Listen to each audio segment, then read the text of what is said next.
Mesdames et messieurs, merci de votre fidélité. 13 heures, voici les titres de cette édition au sommaire. Au Forum Italie-Afrique, le président Macky Sall s'est entretenu avec le Premier ministre Giorgia Meloni. Au cours de l'entretien, les deux dirigeants ont parlé de la sécurité sociale, des travailleurs sénégalais et d'autres sujets d'intérêt commun. L'aventure s'arrête pour les Lions. La Côte d'Ivoire passe devant le Sénégal à l'issue des tirs au but. Grosse déception des Sénégalais hier. Ils étaient nombreux dans les fan zones de la RTS, à la place de la Nation, à l'Université Cheikh Anta Diop de Dakar. Nous serons également en direct avec nos correspondants dans les régions. Effondrement d'un immeuble à Kharial, un bâtiment R+3 dont une partie est en réhabilitation. Un bilan qui risque de s'alourdir. Le drame est survenu vers 0 heure. Bonjour et bienvenue au Forum Italie-Afrique. Le président de la République, son Excellence, M. Macky Sall, s'est entretenu avec le Premier ministre italien, Giorgia Meloni. Au cours de l'audience, les deux dirigeants ont discuté de la sécurité sociale des travailleurs sénégalais une fois de retour pour que leurs droits leur soient payés. Également, des sujets et d'autres questions d'intérêt commun ont été abordés entre le président Macky Sall et le Premier ministre Giorgia Meloni. Nous restons avec nos envoyés spéciaux, Omar Niang et Mamoudou Belem. La rencontre a permis au président de la République Macky Sall et la première ministre italienne Giorgia Meloni d'apprécier la qualité des relations entre le Sénégal et l'Italie. La migration a été un sujet évoqué durant cet entretien. Le chef de l'État a abordé la protection des droits des travailleurs migrants en situation régulière. Le Sénégal entend négocier avec l'Italie une convention sur la protection de la sécurité sociale qui permet la portabilité des droits sociaux, en particulier les pensions de retraite. C'est pour que les travailleurs qui cotisent à la retraite puissent être payés s'ils rentrent au Sénégal sans avoir à se déplacer en Italie. Le président de la République Macky Sall et la première ministre italienne ont aussi échangé sur la nécessité d'une transition énergétique juste et équitable et sur l'investissement en Afrique avec le soutien des mécanismes financiers appropriés. Des sujets qui ont été abordés durant ce sommet entre l'Afrique et l'Italie. Et puis le président Macky Sall s'est entretenu avec le PDG de Aqua Power, la société saoudienne qui s'active dans le dessalement de l'eau de mer. Vous savez, avec la perspective d'une usine de dessalement de l'eau de mer à Dakar, ici au Mamel, le président Macky Sall s'est entretenu avec son PDG, Marco Arceli, qui sera prochainement à Dakar. Le voici à sa sortie d'audience. We had a very friendly meeting with His Excellency the President. Je viens d'avoir une séance de travail très fructueuse avec Monsieur le Président de la République. Je suis de Aqua Power. Nous avons en projet l'installation d'une usine de dessalement des eaux de mer pour la consommation, avec une capacité prévue de 400 000 mètres cubes d'eau par jour. Nous sommes très en avance sur les négociations et nous pensons que dans quelques semaines, nous pourrons venir signer les documents finaux pour la mise en place du projet. Nous sommes très satisfaits du niveau de coopération et de collaboration avec le Sénégal. Voilà, à la suite du président directeur général d'Aqua Power, le président Macky Sall a accordé une audience avec la Fédération des entreprises italiennes. Au menu, donc, le secteur de la transformation digitale, le secteur donc, basé en Afrique, a été abordé avec Massimo Dal Cecco, qui est au micro de nos envoyés spéciaux à sa sortie d'audience avec le président Macky Sall. Io rappresento la Confindustria, qui est l'association. Ça a été un honneur pour nous de rencontrer un président avec une vision extraordinaire, avec un leadership mondial. Et nous, en tant qu'association des entrepreneurs italiens, on compte beaucoup sur le Sénégal, qui a une très bonne croissance et l'un des pays les plus promoteurs de l'Afrique. Donc, nous avons parlé essentiellement de transformation digitale, des nouvelles technologies, de l'information et de la communication. On a une grande opportunité avec le plan Matei, et le plan Matei donne une possibilité d'avoir des financements plus souples et des durées plus intéressantes. Voilà, ce sont les audiences du président de la République, son Excellence M. Macky Sall, en marge du Forum Italie-Afrique. Le Premier ministre Amadou Ba était dans la ville de Mbacké. Le chef de gouvernement a inauguré notamment l'usine de pompage, de stations de pompage et 4 forages. Mbacké qui a désormais de l'eau potable et douce avec 4 forages d'une capacité de 12 000 mètres cubes jour. Amadou Ba a également satisfait une vieille doléance. Il s'agit de l'inauguration du stade de Mbacké de 2500 places, ce qui fait la fierté de toute la jeunesse de Mbacké. Aram Dawa. Du stade et des environs, de partout résonnent des manifestations de joie des populations de Mbacké. Les mots du maire résument les raisons de cette liesse. Pour la première fois depuis l'indépendance, Mbacké se voit doté d'un stade de dernière génération. Les populations, par ma voix, expriment leur gratitude infinie au gouvernement, au président de la République Macky Sall, mais également au Premier ministre Amadou Ba. Nous disons merci au Premier ministre qui, en tant que ministre des Sports, avait demandé en visitant le chantier à ce que l'entrepreneur accélère les travaux. Le stade de 2500 places porte le nom d'El Hadj Ibrahima Gueye, 18 ans à la tête de la commune, un ancien ministre, haut fonctionnaire de l'État qui a eu droit à un vibrant hommage. Le stade regroupe beaucoup de symboles qui interpellent cette jeunesse fortement mobilisée. Je vous exhorte à prendre un moment pour contempler avec fierté le stade de Mbacké qui s'érige majestueusement autour de nous. Percevez chaque brin d'herbe, chaque tribune, chaque pierre comme le reflet tangible de notre capacité collective à concrétiser des rêves audacieux. À Mbacké, le Premier ministre était venu aussi étancher des soifs. L'État a investi 23 milliards de francs CFA pour 12 000 mètres cubes jour d'eau douce. Il s'agit d'un projet qui a consisté en la réalisation de 4 forages dans la première phase. Chaque forage faisant 200 mètres cubes heure de débit pour pouvoir produire au niveau d'une station qui a été construite au niveau de Sadio aussi, 600 mètres cubes heure, c'est-à-dire 12 000 mètres cubes jour en termes de production. Monsieur le ministre s'est vite rendu compte qu'il nous fallait un grand bassin de 100 hectares. Mbacké ayant une forte pression foncière, il nous a instruit en même temps qu'au fort de travailler sur un transfert pour sécuriser Mbacké dans un premier temps, puis Diourbel, et aller aussi vers Touba.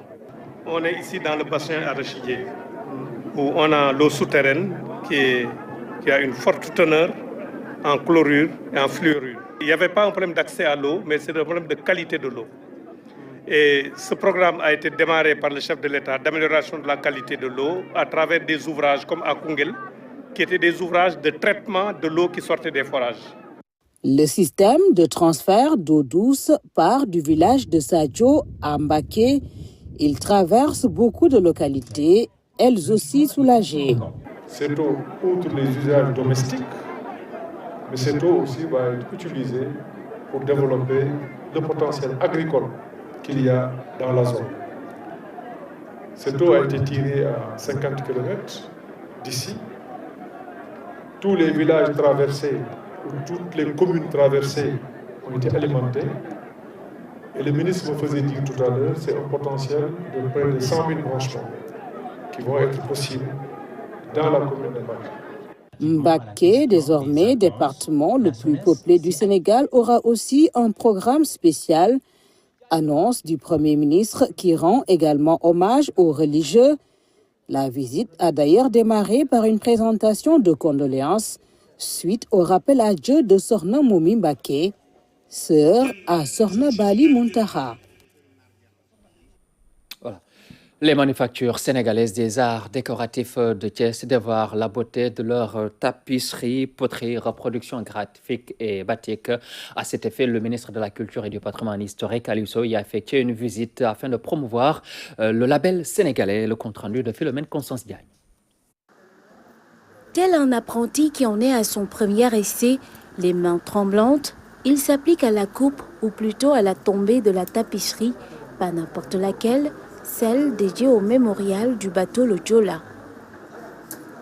Cette étape est une parmi les séances de visite de la tutelle au sein des différents ateliers des manufactures sénégalaises des arts décoratifs de Thiès. Le ministre, venu s'imprégner des activités effectuées dans ce lieu incontournable de l'industrie culturelle nationale, a été plus que satisfait. À travers les EMSAT, on trouve un haut lieu d'expression du génie créateur, du talent artistique des Sénégalais. C'est à la fois une combinaison de plusieurs formes d'expression de notre talent qu'on trouve ici au EMSAT, mais des talents qui ont pu s'affirmer dans le temps.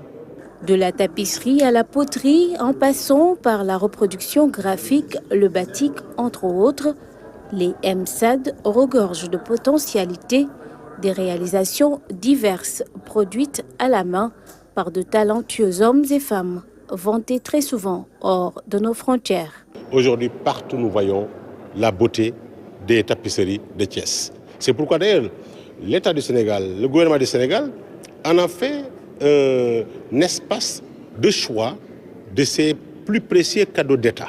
Je suis fier d'avoir vécu en direct le processus de création, de conception et de présentation des résultats. Durant cette visite, le ministre s'est aussi félicité de la politique de diversification des produits et activités mise en place avec la construction en cours d'un hôtel culturel et de la rénovation du complexe Sunyumakan.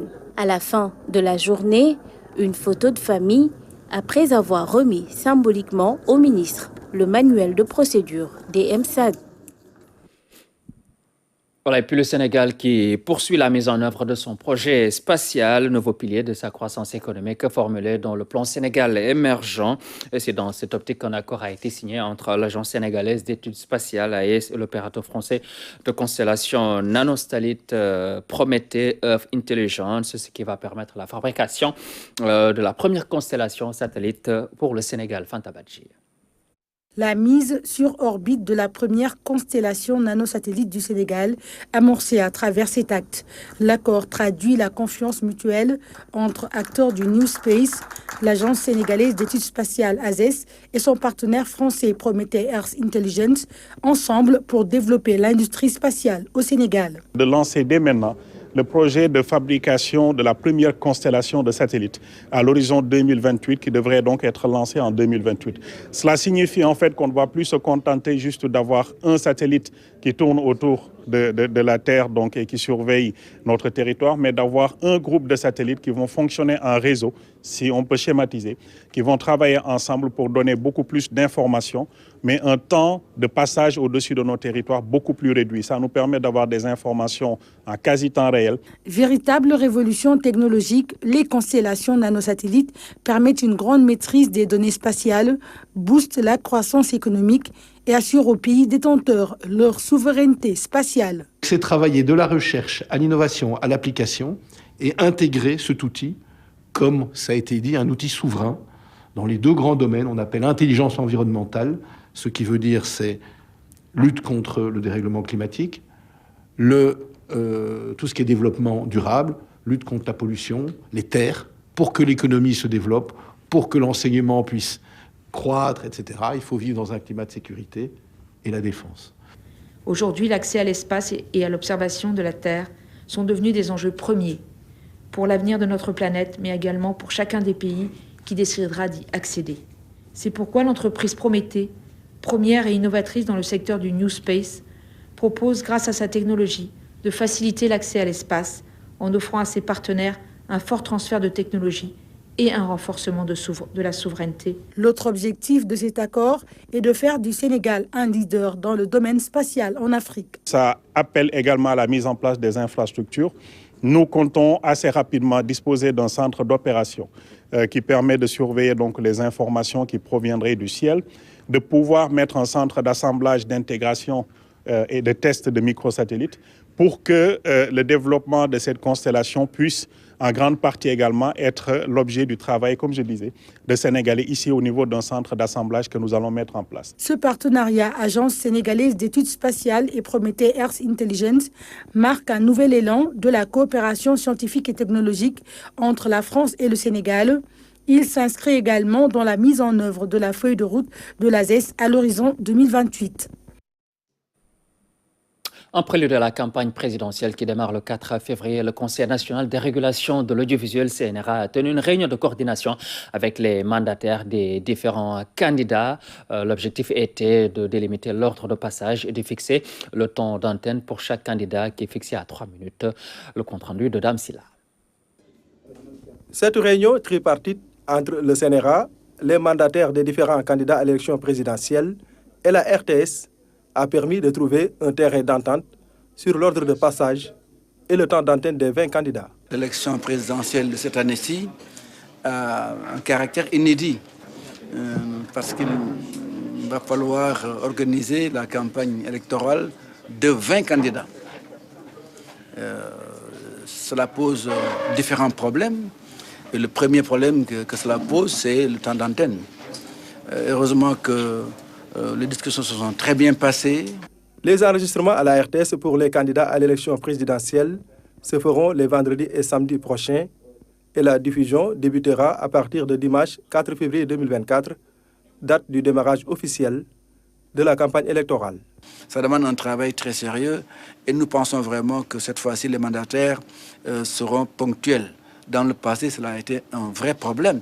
L'autre problème maintenant qui concerne directement les candidats, c'est les timing, les plannings de campagne, le planning des meetings. Ce planning-là n'est pas respecté très souvent, il a souvent bougé et tout cela augmente les charges sur la RTS et sur le CNRA. Nous avons mis le doigt là-dessus et nous pensons vraiment qu'ils prendront conscience, les candidats, de ces problèmes-là.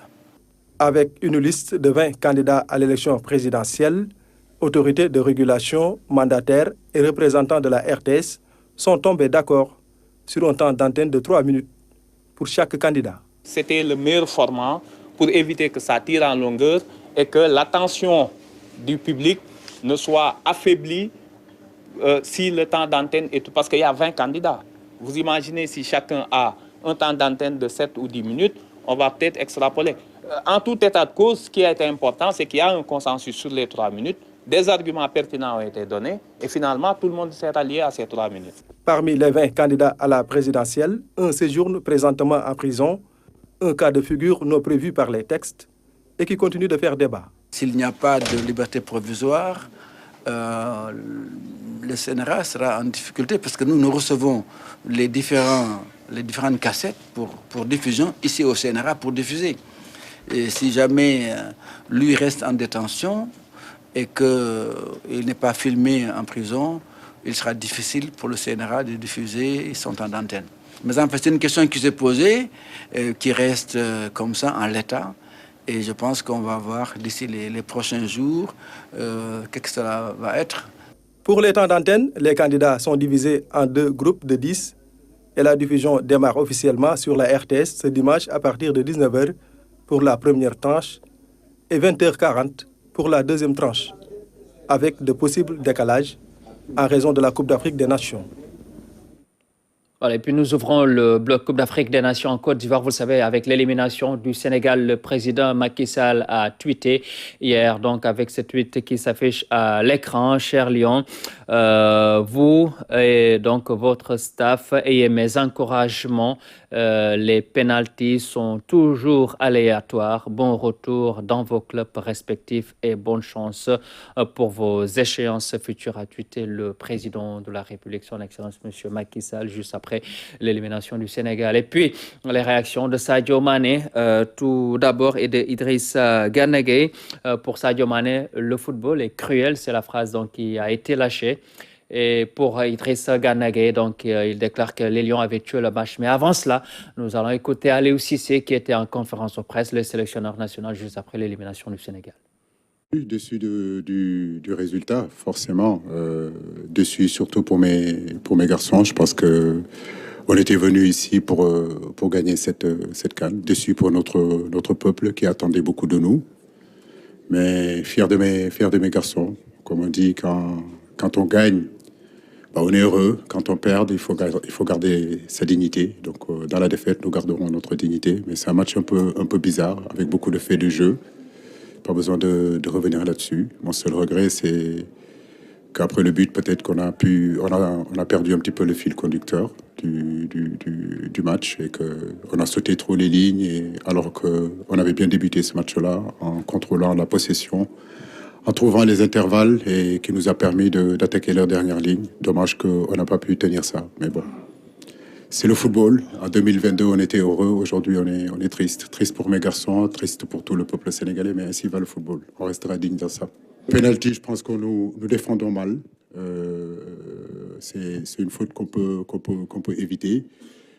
Les consignes que j'avais demandées aux joueurs, c'était d'allier en réalité la possession et la verticalité. On savait que quand on a marqué le but, ils allaient faire avancer leur ligne défensive. C'est ce qu'ils ont fait avec leurs attaquants et puis leur milieu. Et c'est ce que je disais, ça nous permettait, nous, de trouver les intervalles. On a eu du mal en réalité à trouver Sadio à l'intérieur, à trouver Ismaël Assar à l'intérieur. C'est ce qui est un petit peu dommage parce que chaque fois qu'on a trouvé ces intervalles à l'intérieur du jeu, on a pu sortir. Mais je pense qu'on a perdu le fil du jeu. On a perdu le fil de ce match-là. Dès qu'on a marqué le but, on s'est reconvié sur nous et ça a payé cash. Je pense qu'on aurait dû continuer à jouer et on n'a pas joué. On s'est arrêté de jouer après le but. C'est ça le regret que j'ai. L'analyse du match, excusez-moi, j'ai un peu la voix cassée. On a eu un début de match difficile. On a mis 10-12 minutes à rentrer dans le match, à se mettre en place tactiquement, à coordonner les déplacements quand le Sénégal jouait sur la largeur.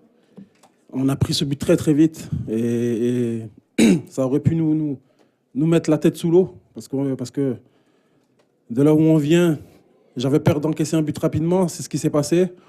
Derrière, là où il faut féliciter les joueurs, c'est qu'ils ont une réaction d'homme. J'avais demandé avant le match de retrouver mes éléphants, de retrouver des hommes, de retrouver des guerriers. Et sur ce match, sur cette qualification, ils m'ont montré que c'était des guerriers. Déjà avant le match, je leur avais dit contre une équipe comme le Sénégal, il peut tout se passer. On peut prendre un but très très vite, comme on peut marquer très très vite. Mais surtout, ne rien changer, ne pas s'affoler, ne pas paniquer. Ne rien changer au plan qui était là depuis le départ, que quoi qu'il arrive, on aurait du temps.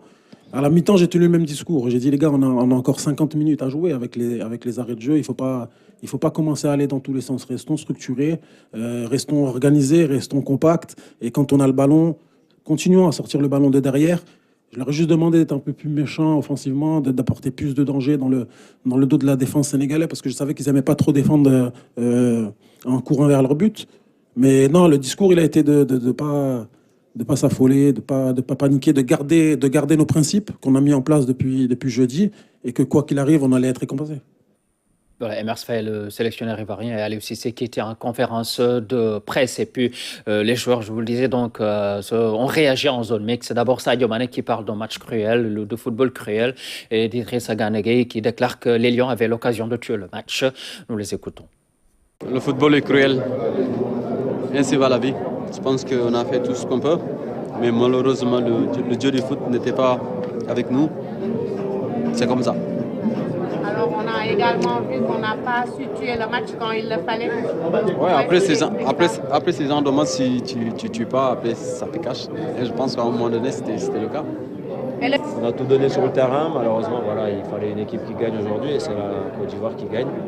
Félicitations à eux. Et on continue sur notre progression. On va bien se reposer et se préparer pour les prochaines chances. Est-ce qu'il n'a pas manqué un deuxième but pour mettre à l'abri? Bien sûr, mais on ne va pas refaire le match. Aujourd'hui, on avait l'occasion de tuer le match. On ne l'a pas fait. Contre une grande équipe qui a joué le jeu avec le public derrière eux. Ils ont poussé, ils ont marqué ce but. On va tir au but, on sait tous que tir au but c'est 50-50. Malheureusement c'est nous qui sortons aujourd'hui, mais voilà, on reste focus et on remercie de bon Dieu. Encore une fois on dit alhamdoulilah parce qu'il y a des clubs, il y a des équipes qui ne sont pas arrivées là. On aurait aimé aller jusqu'au bout, mais malheureusement voilà, notre parcours s'arrête là aujourd'hui et on va rentrer tranquillement au Sénégal après rejoindre le club. Voilà, et puis tout de suite, nous allons à Yamoussoukro retrouver Fatoumata Savané. Fatoumata, bonjour, bienvenue, vous êtes en direct. Grosse déception après cette élimination du Sénégal. Voilà, bonjour cher Bamba Gueye, bonjour à tout notre public sur la RTS. Un réveil difficile du côté du Sénégal, mais chez les Ivoiriens, je pense que c'est tout le contraire. Ils ont été heureux de rester dans la compétition. Alors aujourd'hui, les Lions, certes, ont eu la possibilité de passer ce cap, malheureusement, pour l'équipe nationale du Sénégal. On s'arrête en 8e de finale de cette Coupe d'Afrique des Nations. Beaucoup de regrets, beaucoup de déceptions, mais également beaucoup d'enseignements à tirer de ce match donc, face au pays hôte. Et parlant du pays hôte, je suis avec un Ivoirien. Je vais lui demander comment il a vécu le match hier, mais surtout comment ils ont su gérer, comment son équipe a su être en place malgré ce but matinal du côté des Sénégalais. Alors bonjour et présentez-vous. Bonjour madame, mon nom c'est Yao Hugues, je suis originaire de la Côte d'Ivoire. Alors aujourd'hui, comment est-ce que vous avez vécu le match et comment vous pensez que votre équipe a su être résilient face à cette grande équipe du Sénégal après un but marqué à la 4e? Oui, on peut dire que, comme on le dit toujours, le Sénégal, c'est une grande nation de football. Voilà, ça n'a pas été facile. Au départ, quand nous avons encaissé le premier but à la 4e minute, on était un peu déçus. Mais avec la prière, on savait qu'on allait faire mieux que ça. Et à partir de 10 minutes au-delà, on a vu que le match a changé de tonus. Le match a commencé à se jouer. Il y a eu la pression du camp des Sénégalais et on savait qu'on allait rapporter ce match. Et chose faite, à la 72e minute, je crois bien, on a eu un penalty et là, on est rentré dans le match. Pour le public, un mot peut-être à l'endroit de ce public qui est venu très nombreux quand même. Oui, je dis merci à tous les pays présents, surtout les Sénégalais qui étaient présents au stade. En tout cas, le Sénégal, je les adore. C'est un pays qui est beaucoup courtois, voilà, très simple. Voilà, ils sont venus nombreux, et puis tous ceux qui sont déplacés des autres pays, je leur dis merci. Voilà, l'ambiance a été, donc je suis très content. Alors l'objectif de l'équipe, c'est d'aller remporter peut-être cette CAN? Oui, la CAN, c'est déjà ici. La CAN, c'est déjà chez nous, comme on le dit. Là, on a déjà chanté, ça est chez nous. On a déjà joué la finale. C'est la finale que nous venons de jouer. Nous avons joué la finale hier. Et le reste des matchs, je suppose que nous avons déjà remporté la coupe. Merci à vous, Yao. Ok, merci. Alors, cher Bamba, peut-être parler de la suite. En tout cas, pour les fédéraux, on sait qu'il y en a qui sont déjà rentrés. Et puis, pour les joueurs également, il y en a qui ont rejoint leur club. Et puis, on vous tiendra de toute façon au courant des événements ici à Yamoussoukro. Si vous avez d'autres questions, on est preneurs. Ouais. Bon, l'autre question, c'est vrai, on a beaucoup épilogué sur l'équipe du Sénégal. Sadio a parlé de football qui est cruel et Ghana qui dit qu'on pouvait tuer le match. C'est vrai que les Ivoiriens voulaient également beaucoup avec le Sénégal pour dire que finalement le Sénégal n'a pas démérité puisque des Ivoiriens qui viennent repêcher avaient tout à fait voilà, cette envie de gagner le match contre le Sénégal. Surtout le Sénégal qui était, comme Aliou le disait, l'équipe à abattre. Oui, cher Bamba, c'était un match qui était à notre portée, je pense. C'est juste qu'on n'a pas su jouer sur nos vraies valeurs hier. Le Sénégal a été méconnaissable.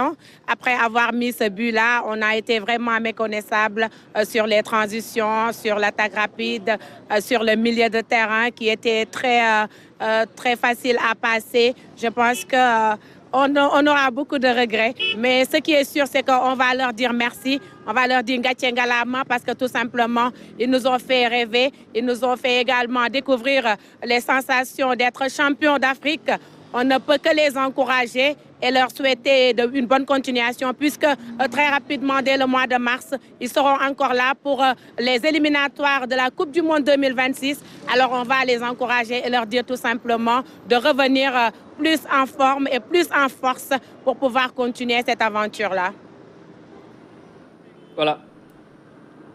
Merci beaucoup Fatoumata Savané. Merci beaucoup Fatoumata. Voilà, merci à vous. Savané qui était en direct avec nous donc depuis Yamoussoukro. Le Sénégal a donc perdu son titre tant envié de champion d'Afrique avec des éléphants donc ressuscités. La Côte d'Ivoire, les Lions ont joué leur match le plus difficile avec des faits de jeu dont on reparlera. La deuxième donc étoile des Lions va devoir attendre. Nous suivons cette chronique signée Oumar Diawa. Épreuve fatidique des tirs au but. Franck Kessié, qui avait remis la Côte d'Ivoire en vie, a le destin de son pays en main. De nouveau, face à Mendy, il va tirer le dernier penalty. Il le marque et propulse les éléphants, pas si lourds que cela dans cette confrontation, au paradis. Eux qui avaient frôlé l'enfer ou à tout le moins le purgatoire. Eux qui se sont qualifiés in extremis à la faveur d'une dernière troisième meilleure place. Quand on ressuscite, on n'a qu'une envie, vivre le plus longtemps, même si c'est avec un coach intérimaire. Le Sénégal le savait. Le match n'allait pas être une partie de plaisir, encore moins une promenade de santé, physique et psychologique. Le scénario initial ne pouvait pas être meilleur pour les Lions, qui ouvraient le score avant la 5e minute. À ce moment, les éléphants pouvaient craindre le naufrage, mais ils se sont mis à jouer et à mettre en difficulté le milieu de terrain sénégalais. On parlera longtemps de l'arbitrage central et de la VAR muette sur ce qui semblait être un pénalty évident pour le Sénégal. Un fait de jeu aux conséquences dramatiques. À la 86e minute, la Côte d'Ivoire obtient un pénalty inespéré qui ravive l'espoir de tout un peuple. La prolongation ne donne rien et la séance des tirs au but élimine les Lions, désormais ex-champions. La deuxième étoile déjà sur la tunique ivoirienne a fui le ciel sénégalais. Une désillusion pour une grande équipe qui doit remettre le métier à l'ouvrage et aller vers d'autres conquêtes.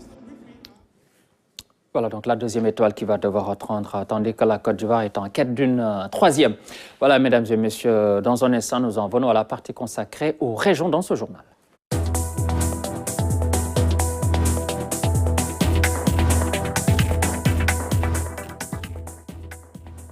Toujours consacré à la Coupe d'Afrique des Nations également dans les régions. Nous allons tout d'abord à Tamba. Les populations également, c'était la grosse déception à Tambacounda. Et nous avons recueilli également la réaction du coach Babou Faye, qui est consultant à la RTS 3 de Tamba. Il est interrogé par Tchorodia. Tout le problème de nos matchs que nous avons perdu hier, nous n'avons pas un milieu de terrain qui a su conserver. Nous avons mené 1-0 et puis nous avons voulu être... Mais le Mali, il fallait changer. On ne l'a pas fait. C'est pourquoi on a perdu. On marque un but, on ne veut pas attaquer. On est à la défensive, ça pose un problème. Et les changements que la Côte d'Ivoire a fait sont des changements vraiment porteurs à tous les niveaux. Mais ça a été catastrophique. Nous ne devrons pas perdre. On est champion avec toute l'équipe que nous avons, c'est effectif. Il y avait sur le banc des gens de grande valeur. Il y avait Ganegay qui était là-bas. Il y avait Cheikh Kouati qui était là-bas. Nampal Simendi était là-bas. Donc un changement devrait être nécessairement fait. Pourquoi ça n'a pas été fait? Seul à l'UCC pour nous dire. Eux, ils se trouvaient à presque à 59% de possession. Nous, on se retrouve à presque à 40%. Ça pose un problème. Je pense qu'il faut revoir. On ne devrait pas perdre ce match. On est champion d'Afrique avec tous les talents que nous avons. On ne devrait pas perdre ce match. On devrait, mais je pense à mon avis, se retrouver en finale. Mais perdre ce match à ce niveau, j'ai dit c'est la catastrophe. Moi, en tant qu'acteur du football, vraiment, je suis extrêmement très déçu. Voilà donc les analyses du coach Babou Faye, donc consultant à la RTS 3 de Tambacounda. Et puis à Saint-Louis également, c'est la grosse déception après l'élimination des Lions du Sénégal hier. Les populations également se sont prononcées. Nous allons tout de suite avoir en direct Abdouad depuis Saint-Louis. Bonjour Bamba, bonjour à toutes et à tous. Effectivement, vous l'avez si bien dit, le réveil a été difficile, pénible, voire même impossible. Mais bon, de toutes les façons, il faut qu'on aille travailler. Et pour Saint-Louis aussi, c'est la même chose. Il faut que tout le monde vaque à ses occupations. Maintenant, ce qu'il faut dire, c'est que Saint-Louis s'est réveillé difficilement avec cette défaite de l'équipe nationale du Sénégal contre la Côte d'Ivoire. D'ailleurs, on va essayer de recueillir l'avis de certains d'entre eux. Donc, j'ai à mes côtés Bolo Diaw. Bolo, il est journaliste, en même temps, il est sportif. Bolo, comment vous avez vécu cette défaite du Sénégal? Bon, comme tout Sénégalais, une défaite surprenante parce qu'on ne s'y attendait pas. Sur tous les plans, on se disait qu'on était plus près que la Côte d'Ivoire qui a pu nous surprendre à la dernière minute. Bon, d'ailleurs, même on n'a pas pris le dîner avec la famille parce qu'on ne pouvait pas manger et que tout simplement parce qu'on a été tous surpris. Parce que sur tous les plans, on était plus près que la Côte d'Ivoire. Mais malheureusement, le sport, surtout le football, ça se gagne sur des détails. On avait de la confiance qu'on va gagner ce match avec la qualité des joueurs qu'on a, la qualité de notre gardien. Mais malheureusement pour nous, on a perdu difficilement, mais de manière très surprenante ce match. D'accord, mais qu'est-ce qui fait mal dans cette défaite? C'est le fait que le Sénégal ait enchaîné 3 victoires consécutives en match de poule et qu'il se retrouve face au pays organisateur, la Côte d'Ivoire, qui sortait de 2 défaites consécutives aussi contre la Guinée équatoriale et contre le Nigeria. Donc on se dit que peut-être le Sénégal est tombé sur le mauvais adversaire? Bon, on peut dire ça, mais moi je dis que, bon, logiquement on était favoris.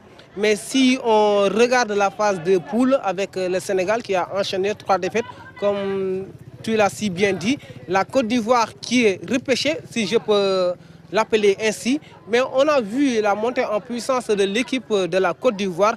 Mais avec le Sénégal, il y a beaucoup de choses ou bien beaucoup de trucs qui ne marchaient pas. Mais on ne pouvait pas les voir parce qu'on était dans une lancée de victoire. Mais en phase d'élimination directe, c'est un peu difficile de corriger ou bien de rectifier certaines choses. Mais sur le plan du jeu, on a vu que la Côte d'Ivoire était plus présente avec ses joueurs, surtout dans l'entrejeu. On les a laissés, c'est eux, surtout Fofana, qui gagnait presque tous les duels. Avec le football moderne, il nous faut à chaque fois un 6 tampon qui fait le marquage pour, après avoir récupéré le ballon, il pouvoir faire la passe aux autres qui va essayer de jouer en profondeur. Notre force, c'était ça. On avait un apport offensif, mais hier, si on regarde le match avec nos alliés, ils n'ont pas reçu des passes en profondeur. Et si on a un Ismaël Sarr et un Sadio Mané qui savent bel et bien courir, donc s'ils ne reçoivent pas des ballons dans l'entrejeu ou bien dans les intervalles, ça complique les choses. C'est pourquoi hier, on ne les a pas beaucoup vus lors de cette rencontre. Merci beaucoup Bolo pour cette belle analyse. Il faut rappeler qu'hier on était au niveau de la fan zone de l'UGB. Là aussi on a vu des étudiants qui étaient très déçus par la tournure des événements parce que le Sénégal menait par 1-0 dès la 4e minute. Mais ils se sont fait rattraper à quelques minutes de la fin du match. Et c'était un scénario vraiment cruel au niveau de l'université Gaston Berger de Saint-Louis où les étudiants étaient totalement déboussolés, désorientés et franchement très déçus. Voilà en résumé ce qu'on pouvait retenir ici au niveau de Saint-Louis. Donc la ville s'est réveillée très difficilement après cette défaite très cruelle pour le Sénégal. Voilà, merci beaucoup Abdouad qui était en direct avec nous depuis Saint-Louis. Il parlait donc des fan zones à l'UGB, l'Université Gaston Berger de Saint-Louis, mais également c'était la grosse déception dans les différentes fan zones. Tout d'abord, la fan zone installée à l'Université Cheikh Anta Diop de Dakar sur la Corniche Ouest, où c'était la déception pour les supporters. Mamoudou Sakine a suivi le match avec eux. Au coup de sifflet final et contre toute attente, les Ivoiriens viennent de sortir de la compétition continentale, les Lions du Sénégal. Ici, à la fan zone de la Corniche, la déception est le sentiment le mieux partagé. Nous sommes tous déçus. On aurait aimé que cette génération des Sadio Mané, Idrissa Gana Gueye, Kalidou Koulibaly et Edouard Mendy nous donne une 2e étoile. Malheureusement, ce ne sera pas le cas. Jouer avec une équipe, donc un pays organisateur, ce n'est pas évident, ce n'est pas facile. Dieu l'a voulu ainsi. Néanmoins, on continue notre bonhomme de chemin. On a de bons joueurs. On a donc une équipe jeune et une équipe qui est prête pour faire donc beaucoup de progrès à l'avenir. Le scénario aurait dû être autrement. Quelques minutes avant le coup d'envoi, l'ambiance était au rendez-vous et la confiance au beau fixe. Dès les premières minutes du match, une explosion de joie provoquée par le but du Sénégal.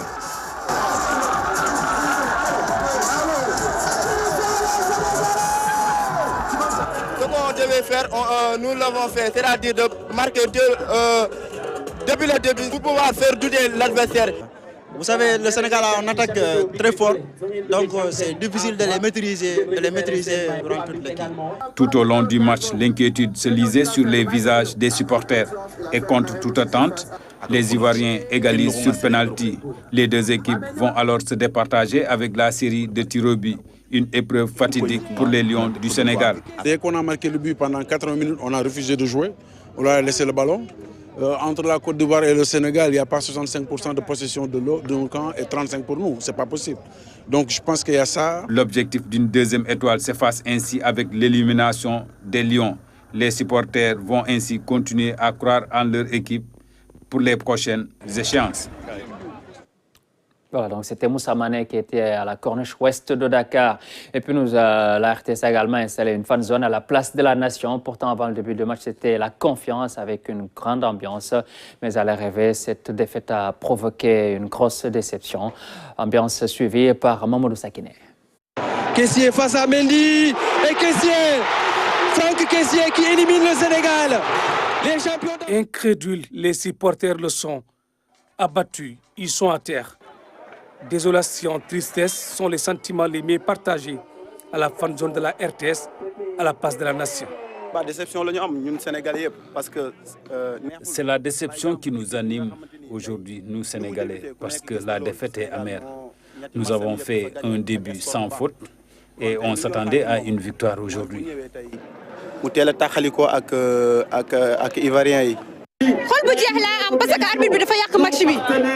Je suis triste, c'est l'arbitre qui a gâché le match. Il a favorisé la Côte d'Ivoire. Je suis très déçu et en colère.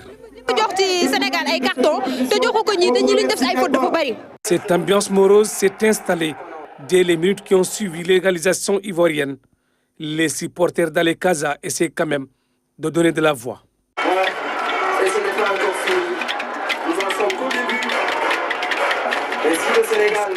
Après l'ouverture du score à la 4e minute, les spectateurs croyaient dur comme fer à la victoire. Nous ne savons pas l'issue du match aujourd'hui, mais je prie Dieu qu'il nous donne la victoire. La Côte d'Ivoire joue à domicile. C'est normal qu'elle se comporte de la sorte. Mais je suis persuadé qu'on va gagner 2-0. Nos joueurs ont montré du beau jeu. Nous sommes satisfaits. La victoire sera de notre côté. 55e minute de jeu, pénalty refusé pour le Sénégal. C'est la frustration, c'est le 12e Gaïndé. C'est un penalty clair et net. C'est toujours comme ça. Les arbitres favorisent toujours les pays organisateurs. Ce sentiment de frustration va hanter les supporters pour très longtemps. Le rêve de voir l'équipe faire un doublé s'est estompé cette soirée. La nuit s'annonce longue. Le réveil sera sûrement difficile pour tous les Sénégalais. Voilà, réveil difficile également à Matam avec le rêve d'un deuxième sacre ou bien d'une deuxième étoile donc qui part en désespoir pour les supporters à Matam avec Ibrahim Pabidjedjou qui a également recueilli leur réaction. Nous suivons son reportage. Des défaites très difficiles ici à Matam. Les supporters qui ont suivi le match entre la Côte d'Ivoire et le Sénégal étaient surpris de voir l'équipe nationale éliminée de cette compétition. Ici à l'Angle Fadel, les supporters étaient nombreux hier, de même qu'au niveau des HLM. Aujourd'hui, tout le monde est découragé. C'est le cas de ces Kataman. Ils s'étaient bien organisés ici. Nous allons prendre quelques réactions. Un peu douloureux. Et aussi, si on croit en Dieu, on va accepter notre lourde défaite. Car à chaque fois, l'équipe nationale nous avait fait rêver. Jusqu'à présent, ils nous ont fait rêver encore. Malheureusement, hier, on n'a pas eu la chance de bien saisir l'opportunité de remporter le match. Ce n'était pas facile de gérer ça, mais on va essayer de gérer avec quoi. Mais le remplaçant, il n'a pas fait remplaçant pendant 80 minutes. L'autre entraîneur a fait 5 remplaçants devant lui. Ce ne sont pas que les jeunes qui s'expriment à propos de ce match d'hier. Les sages aussi ont leur mot à dire. Nous allons prendre quelques réactions pour voir comment ils ont aussi appréhendé ce match d'hier. Le Sénégal, bon, ils ont joué, ils ont fait beaucoup d'efforts, mais ce que j'ai vu sur le terrain, la Côte d'Ivoire avait plus de compétition. Je n'ai même pas dormi la nuit. On a joué les premières 15 minutes, ça a très bien marché. Et on a vu que l'entraîneur a vu que c'est en train vraiment l'équipe est en train de baisser. Et surtout aussi au niveau du milieu du terrain. Il a vu que l'entraîneur ivoirien a amené les vétérans qui ont de l'expérience. Lui aussi, il n'a qu'à sortir les gosses là, il n'a qu'à sortir les jeunes qu'il a mis. Ils ont bien joué dans les matchs précédents. Mais au niveau du match d'hier, vraiment, ce n'était pas leur jour. La Côte d'Ivoire nous attaquait. Donc par rapport à ça, le malheureux penalty nous a encore pénalisé davantage. Pour ce qui est des tirs et buts, vraiment, c'est une question de chance. Vraiment, on a eu la malchance de rater et eux, ils ont marqué. Vraiment, mais quand même, les gens avaient beaucoup d'espoir. Cette défaite est une déception. Voilà, merci. Ici, le réveil n'a pas été du tout facile. Certains vieux affirment n'avoir pas fermé l'œil hier parce que cette défaite a été très amère. Malgré tout ça, ces sages pensent que l'équipe nationale du Sénégal peut nous amener encore d'autres trophées parce que des talents, il y en a dans cette équipe nationale du Sénégal. Ici à l'Angle Fadel, hier à pareille heure, les Diakatamans s'étaient organisés en arborant le drapeau national du Sénégal. C'était aussi le cas des supporters de Mori Diaw. Les supporters de Mori Diaw étaient aussi de la partie parce qu'ils ont quand même aussi eu à décorer la ville avant de se rendre au niveau des HLM pour suivre le match avec l'ensemble des populations. L'ensemble des Matamois étaient au niveau du quartier des HLM pour suivre le match. Malgré tout cela, ils ont tout fait pour pousser l'équipe nationale vers la victoire, mais ça n'a pas été le cas. L'équipe nationale du Sénégal a été éliminée, comme vous avez à le constater. C'est la déception totale ici à Matam. Malgré tout cela, l'espoir de voir l'équipe nationale du Sénégal remporter un autre trophée les années à venir est encore permis ici à Matam. Voilà, Matam au nord du Sénégal. Déception également à l'opposé, au sud également à Ziguinchor, avec Abdoulaye Sinkare qui est en ligne, qui revient sur le réveil qui a été brutal pour les populations et les supporters de Ziguinchor. N'est-ce pas, Abdoulaye Sinkare? Merci donc et bienvenue ici à Ziguinchor, comme un peu partout au Sénégal. À Ziguinchor également, les populations se sont réveillées ce matin avec la gueule de bois, les traits tirés. Un réveil difficile donc à cause de cette victoire, une victoire inattendue des Lions du Sénégal face aux éléphants de la Côte d'Ivoire qui sont pays organisateurs. Et pour revenir un peu sur tout cela, hier soir, on était à l'université Assane Seck où c'était la grande tristesse, la torpeur même au coup de sifflet final de l'arbitre. J'ai avec moi sur ce plateau Carlos Mendy, qui est technicien de football et qui est aussi l'entraîneur de Assane Seck Université Club. Carlos, bonjour. Bonjour. Alors, quelle est votre analyse de la défaite du Sénégal d'hier face à la Côte d'Ivoire? Bon, la défaite du Sénégal hier, bon, on s'y attendait. Il y avait deux équipes. Le Sénégal était venu en tant que favori. Les éléphants, ils sont venus de loin. Ils sont venus pour jouer, jouer leur bateau pour essayer de se qualifier. C'est ce que l'on fait. Maintenant, sur le plan tactique, on a vu deux équipes qui ont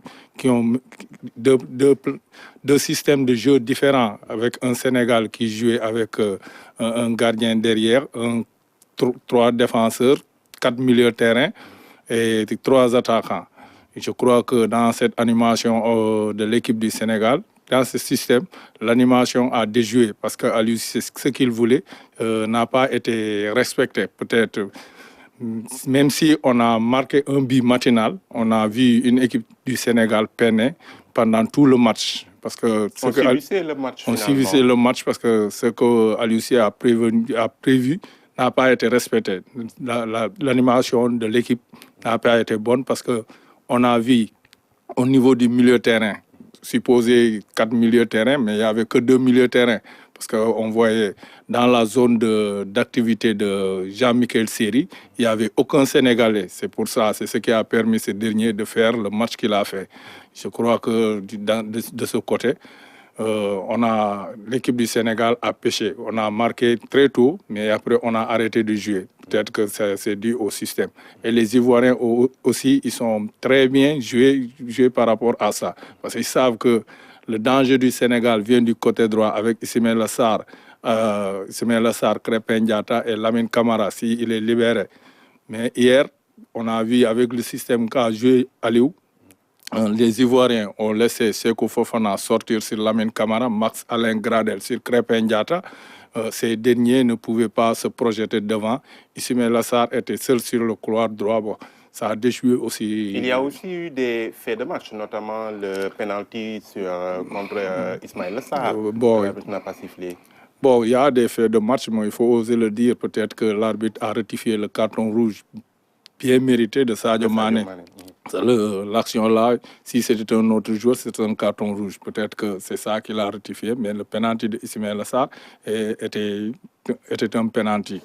Ce qui me frappe dans tout ça, j'ai même pas vu, peut-être que la VAR a intervenu et l'arbitre a refusé, mais il pouvait y avoir l'intervention de la VAR dans cette action. Le penalty était clair. Le penalty était clair et flagrant même. Merci donc Carlos Mendy. C'était donc Carlos Mendy qui est technicien de football et comme par hasard qui se trouve être aussi l'entraîneur de Assane Seck Université Club, l'université Assane Seck où nous avons passé pratiquement la soirée d'hier en regardant le match avec les étudiants au niveau donc de la fan zone. Merci, c'était tout à partir de Ziguinchor. Cher Bamba, à vous. Voilà, merci beaucoup Abdoulaye Sinkere avec votre consultant sur place. Merci beaucoup Abdoulaye Sinkere. Donc voilà, avec l'ensemble de nos équipes déployées ici à Dakar et dans les régions, juste donc avec le match Sénégal-Côte d'Ivoire. Et puis on revient sur ce drame qui est intervenu hier vers les coups de 0 heure à Khariala, avec donc l'effondrement d'un immeuble R+3. Déjà vers les premières heures, il y avait un mort et plusieurs blessés et le bilan qui risque de s'alourdir. Je vous rappelle que le bâtiment était en réhabilitation. Reportage avec Salusek. C'est la tristesse et la désolation à Khariala. L'effondrement d'une partie de cet immeuble de 3 étages a causé plus d'une dizaine de victimes. À 1h, on nous a alerté pour l'effondrement d'un bâtiment au niveau du quartier Khariala.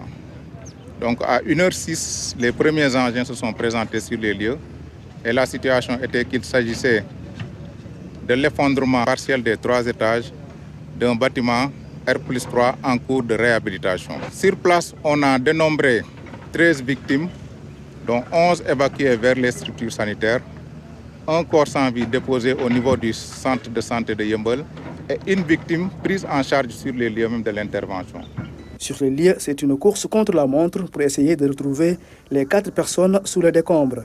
Ici, d'importants moyens sont mobilisés par le groupement d'incendie et de secours numéro 1 de Dakar. La Brigade nationale des sapeurs-pompiers, avec l'aide du préfet, on a pu engager 21 engins, dont 16 pompiers et 6 moyens civils, avec un total de 57 gradés et sapeurs. Présentement, on est en train de rechercher 4 personnes qui occupaient l'immeuble et dont on n'a pas encore de nouvelles.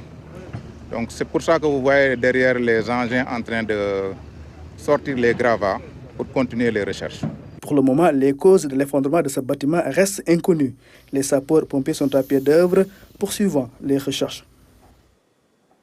Voilà, donc merci Salusek. Et je rappelle que le bilan s'est alourdi, mais on aura bien entendu les chiffres donc, qui seront confirmés par les forces de défense et de sécurité, notamment par le groupement national des sapeurs-pompiers qui est sur place. Voilà, mesdames et messieurs, c'est la fin de ce journal. Merci à vous tous de votre attention.